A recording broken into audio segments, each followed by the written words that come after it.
Macaw. Let me tell you of the things I saw. I saw a desert made of dry clay, where the boughs of trees used to sway, machinery hissing, emitting a roar, gutting the earth, leaving a sore.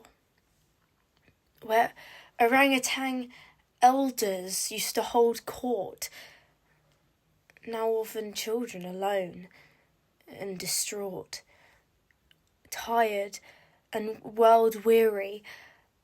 I felt myself quiver, falling and falling, alone, with a shiver. I gazed up at the sky. To my delight, a blue macaw came into sight. He came down to greet me.